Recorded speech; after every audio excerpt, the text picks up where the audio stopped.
Seni süymeni süyene, özüme de düzmeyene. Seni menin baktım, yürücüğüm ezil yere. Sana hoş geldin diyere gel. Qalay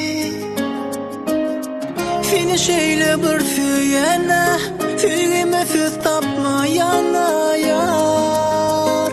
Menin baktım diyen ellerin uzat elime, adımlap bağat yoluna gel. Baktım hoş geldin menin kalbıma, hoş geldin menin yüreğime yarım. Hoş geldin menin ömrüme, hoş gördüm bağıtlı günümde. Hoş geldin menin kalbıma, hoş geldin menin yüreğime yarım. Hoş geldin menin ömrüme, hoş gördüm bağıtlı günümde.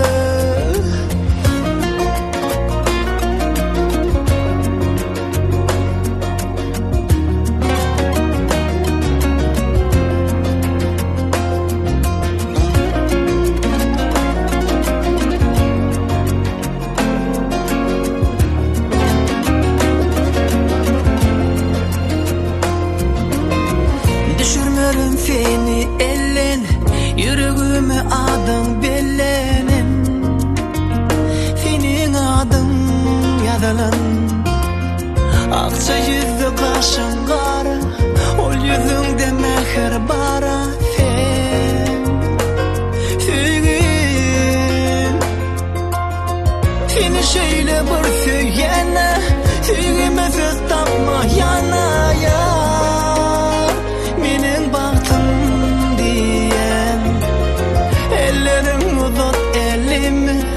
Adımlap bağat yoluna gel.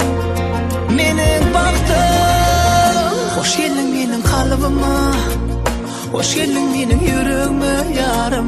Hoş geldin menin ömrüme, hoş gördüm bağıtlı günümde. Hoş geldin menin kalbıma, hoş geldin menin yüreğime yarım. Hoş geldin menin ömrüme, hoş gördüm bağıtlı günümde. Süyüründüğüne seni, son kodemime çenni.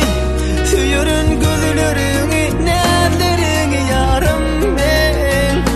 Yüreğim sene senki, ömrüm senki. Bak menin gözlerime, sen yeke tek söyönümün.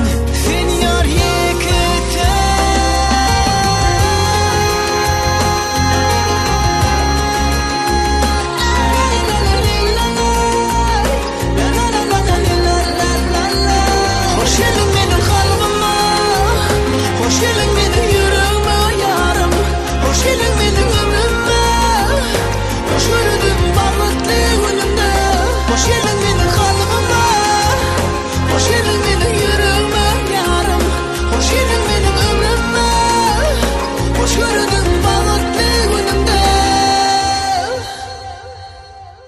Hoş geldin menin kalbıma.